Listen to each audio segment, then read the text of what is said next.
This week, we caught up with Cavern Club legend Tony Skeggs to talk all things Spurs. Will Harry Kane stay or go? Do the Spurs faithful trust Daniel Levy with the money if he does? Find out from the man himself, Mr. Tony Skeggs. From a Spurs perspective, it looked ridiculous that we'd been fourth place for that long when we'd been playing that bad. Yeah.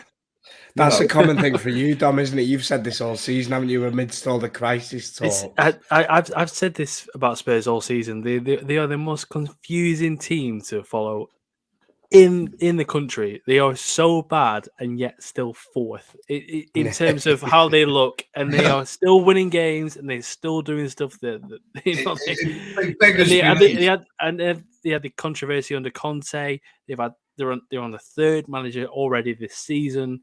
You know, you've got a 31-year-old as a manager right now. You nearly got Istanbul at Anfield. The issue right now is not what is happening this season. Obviously, I mean, as a Tottenham fan, I'm sure that you probably won't. What you're thinking, I think that as a Tottenham fan, you might not think that you won't make the top four this season.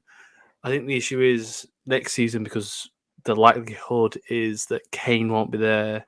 You will have a new manager. Where do you think Kane will go? And who do you think your next manager will be? I think they're keeping very quiet about the manager. So I've got a feeling he's lining up something. I think he's lining up something special with that. They're not talking. There's not. The word isn't in public. So I don't know.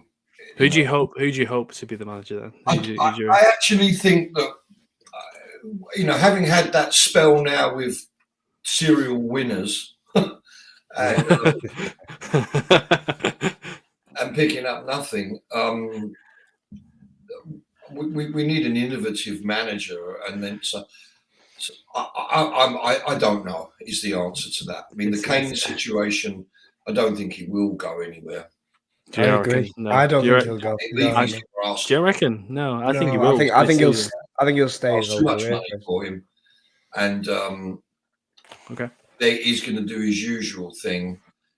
And I think what I said to Charlie and a few people at the beginning, I think Harry was. I don't know for sure, but I think Harry was probably had his nose put out a bit out of joint when he didn't get his Manchester City move. And that was 2 years ago, at that age, 27, the perfect age to do a 5-year deal worth a fortune, if it's a money thing that you're talking about. And, by this time now, he'd have probably won 3 or 4 medals. He didn't do it. He didn't seem to be that perturbed by it.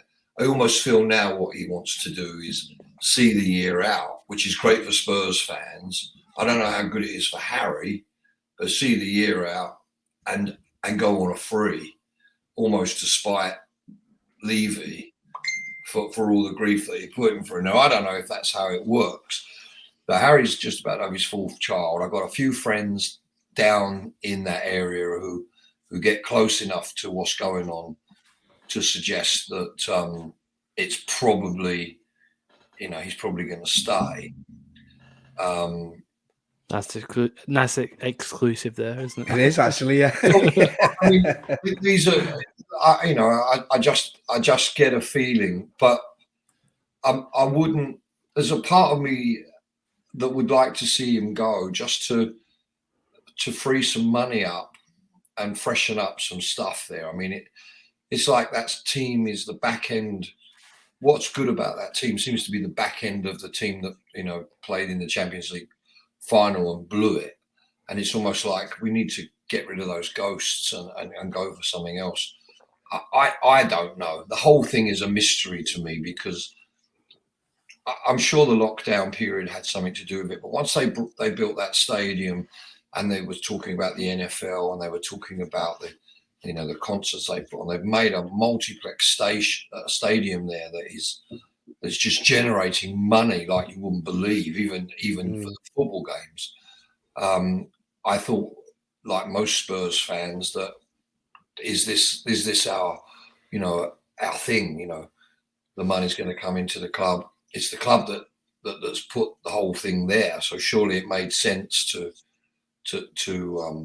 fund that unit that's causing all that. But it don't seem to have happened that way. You can't say that Spurs haven't spent money, because look at the last summer. Like, but Tom, insane just to butt in there, I'd love to ask you this, Tony. Going on to that point about if Harry Kane was to go and you got a massive fee for him, can you trust that board after the Gareth Bale scenario? Can you trust Daniel Levy and the people involved at Spurs to have that amount of money and to spend it wisely after learning perhaps from the mistakes of that last big money deal that they got? Can you as a Spurs fan trust them to No, of course not. make the right decision? We had a situation with Bale where they, basically it was a breath of fresh air to hear them say that they can have all that money and spend it on players. And I think Ericsson was bought on the back end of that, and I think that was probably the best money spent. Best of the bunch, yeah. But I don't know enough. I can't say I'm an expert enough to be able to say where they should have spent that money at that time. Most of the players that they brought in with that money, I didn't know. So, I mean, am I keeping my finger on the pulse? I keep my finger on the pulse a little bit more now than I did then, thinking, well, if they do get, let's face it, if Daniel Levy hangs out for 100 million, it's not a fortune, is it? When you talk about a team like Spurs, not anymore. Yeah, you're right. It's 3 or 4 players, so it's not a great situation, whether he stays or whether he goes, for him or the team. I can't see how. I'd like to know what people think about how you're going to spark that team. They're obviously capable of it. I mean, you watch spells in these second halves where they show the capability of beating. They always give City a good game, who I think are probably the best team on the planet right now.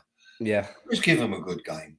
We seem to give the top 6. We don't necessarily win those games, but we give them a good game, and we lose to teams that are just hungrier. And I think a lot of the teams that are up in the top 6 who are probably financially more complacent are happy to play out the game, and they usually win it because they're better. But the teams that are below that want to fight, the Bournemouths of this world and Southamptons who are all scrapping, we're not showing any backbone. So, and that hasn't been there for years.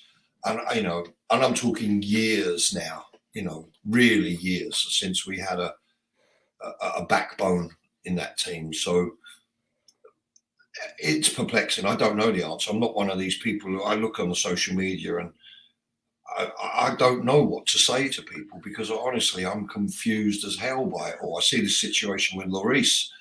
Spurs have always been blessed with great goalkeepers over the years. And do you want me to tell you the 7 players that Spurs bought with the Bale money? Go on, yeah. Right. So there's obviously Christian. Do you want to guess them? No, go on, you tell me. So Christian Eriksen, obviously. Can you tell us the prices as you say? Yeah, Christian Eriksen, 11 million. Wow, really? Lamella was 30. Oh, Roberto Soldado was 26. Oh yeah, let's not forget Soldado. Paulinho, 17 million. Nasser Chadli was 7 million. No, Nasser Chadli. Vlad Kirikesh, do you remember him, the centre back? 8.5. And Etienne Capoue for 9.3. Did Dembele not come in that package? No, I thought Mr. Dembele. No. It wasn't in that 7. The magnificent 7 they were called. It was just Eriksen, really, wasn't it? Because he was brilliant, wasn't he? He was superb for Spurs, and it's tough, isn't it? You think this is my fear when it comes to the Harry Kane situation. I agree with Tony. I think he stays. I think he'll retire at Spurs. And as Daniel Levy said on Talksport recently, I think he will get a statue at the end. I think he'll break the goal record and he'll be that ultimate goal scorer at Spurs. Now, I'd love him to get a trophy. I'd love to see him because he deserves it. He's got to upset a lot of fans. Let's be honest. He's got to upset a lot of fans to go somewhere like United. And having watched United this season, I'm not convinced. I think that if Spurs hadn't been as awful as they've been, if they'd just been awful instead of bloody damn awful, I still think they'd be sitting fourth. Yeah, personally. probably, yeah. But they've been absolutely awful. You know, Newcastle. That was not. I can't believe that was representation. Anyway, what my point is that I think if Harry is looking at any of the teams and thinking, well, you know, if I'm going to win trophies, would I really choose United? You know, is there more chance of me winning trophies at United and staying where we are? I think he knows that there is investment in the club. Whether there's investment in the team is the problem. But there's a load of money coming into the club. It's a very wealthy club. And if Daniel Levy is just playing the game of, well, look, here's our prize possession. He's worth 100 million or 80 million, whatever it is they get for him. He was certainly been worth 100 million plus when City wanted him. I'm not sure. I mean, I know that he's gonna probably be able to double his wages, but I think a lot of people they question the ambition of a player that doesn't want to go hunting for trophies. I mean, personally, I find it really refreshing that a homegrown player stays where he is. I mean, I'm not saying that because I'm a Spurs fan and I want him to stay. I'm not saying that for that reason. I think I always admired Alan Shearer. I knew that United wanted Alan Shearer badly, and Alan Shearer was not having it. No way, Well, it was when Blackburn sold him. It was either Newcastle or United, wasn't it? And then 3 years later, they came in again, and maybe that probably was the time where he should have gone for the titles and the accolades. If that's what he wanted, I think that was completely right. I think it's an argument to be had, isn't it? With Harry Kane coming from Tottenham and being a Tottenham fan and coming through that system, million loan deals. I remember when he was on loan everywhere, Millwall, Leicester, Norwich, and the rest. Paid his dues, man. Paid his dues. Yeah, and if you offered a young lad coming through an academy now, you have the career to be the greatest goal scorer you'd imagine in Premier League history. You imagine England, hit that. Tottenham. England's top goal scorer, Tottenham's top goal scorer, the Premier League top goal scorer. Perhaps no trophies. I don't think Tottenham are that far away. I think they're a good manager away from winning these trophies. Or, like Tony says, you go to Manchester United, you win a League Cup or an FA Cup. Is an FA Cup with a team that is still so questionable? Of all those fans, yeah, and tarnishing is that worth 10 years of really hard work? I'm not sure. I don't know. I mean, we're all human beings, and the thing is, if someone says, "Look, I'm going to double your wages for the next 3 years," because he's probably got 3 years left in him, I would say. I mean, he could go out to Qatar and probably 10 times his wages, or one of these other places. So it might not necessarily be a money thing. I'm sure Harry Kane is sitting there with enough money not to have to worry, and he's got a career for the rest of his life. He'll always be there at Spurs, which I think with the investment, they may not ever win anything, but they'll always be a top six club in the phrase of a top six club, purely because the infrastructure is going to be massive. And there's a job for life for him. And, if he wants to go into punditry, he can do that. If he wants to stay there as an ambassador, he can do that. And he'll certainly get a statue. But, more's the point, what you're saying about, if he becomes the leading goal scorer, which he now is for Spurs, I mean, they'll never be beaten. No striker is ever going to be there for 10 years. So that's going to stay. So he gets his statue.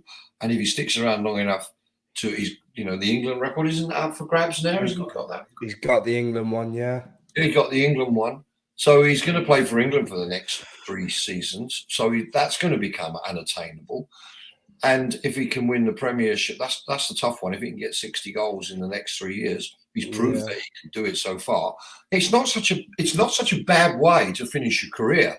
You know, I was the not at greatest all, goal yeah. scorer Britain Oh my ever. God! Imagine. Yeah. Oh wow! But- Oh, you're only the England top goal scorer and also the Premier League top goal scorer. Yeah. Sorry you didn't win a had trophy, horrendous mate. season. Yeah. So Yeah. sorry You know, about so that. the reflection isn't the fact that he didn't win a medal or a trophy isn't necessarily on him, is it? I mean, we look at Alan Shearer won one trophy in his entire career. well, No, Harry's got one. It might be the Audi Cup. I mean, as you said, he might win. hey.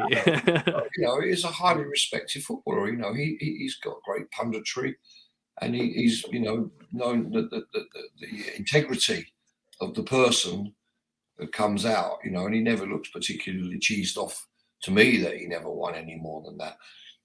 But if he was a journeyman, if Harry wanted to win trophies, he'd have moved. In my opinion, he'd have moved six years ago. Yeah, Because 6 years ago at 23, he could have done a 5-year contract that would have finished him at 28, and he would have still had a big one left.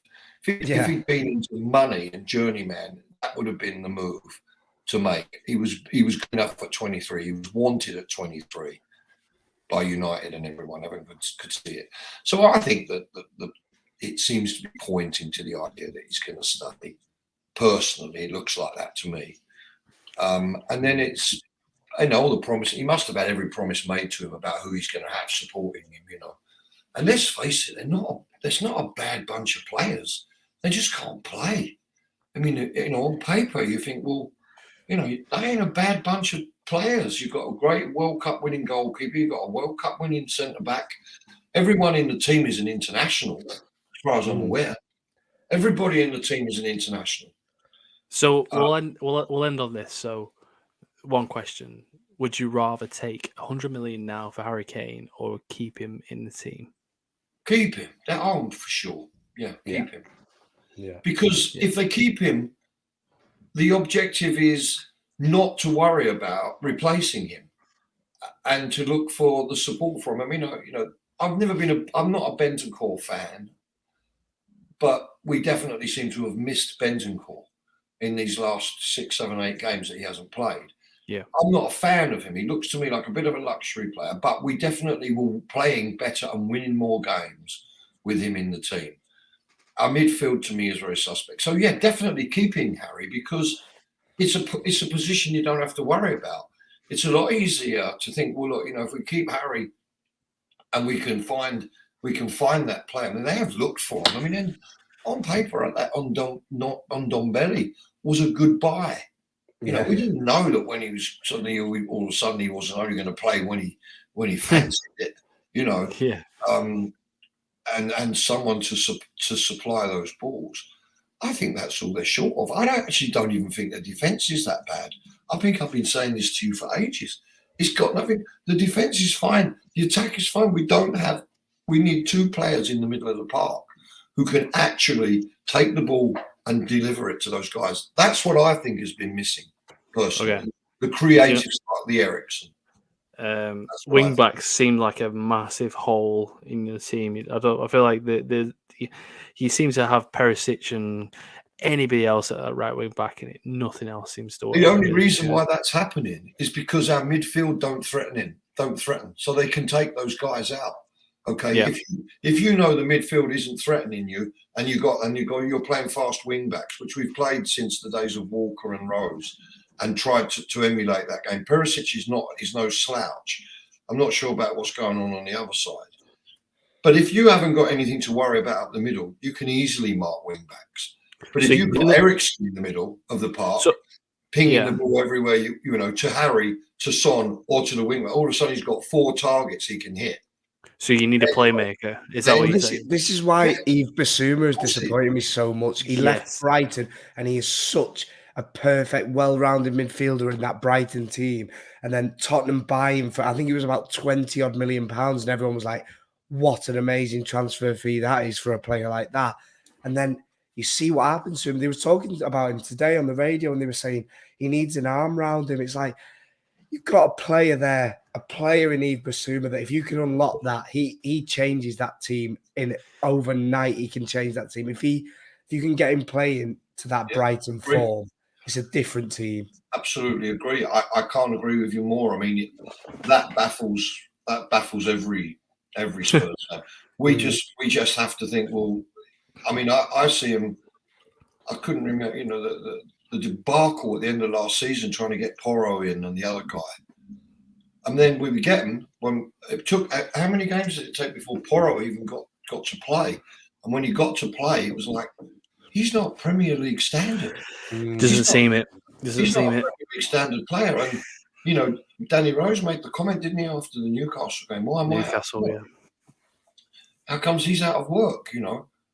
And we let go Trippier, we let go Walker, and we let go really good, you know, really good. They're proper wing backs, you know. And so, yeah, I mean, you know, in a nutshell, keep Harry, spend 150 million on 2 midfield players, try and make one of them £100 million player who's a playmaker, an Ericsson, who I think Basuma is, but they don't seem to allow him to have the chance to do that. Yeah. I think Ndombele potentially was, but he's just turned into a bag of wind. And so they're out there. You've still got him, I think. Have you? You still got him? We're paying more. We've got more players out on loan, earning more money than the guys playing in the first team, I would think. Yeah. But that is the... I can sell all of them. How would you describe this video, Cal?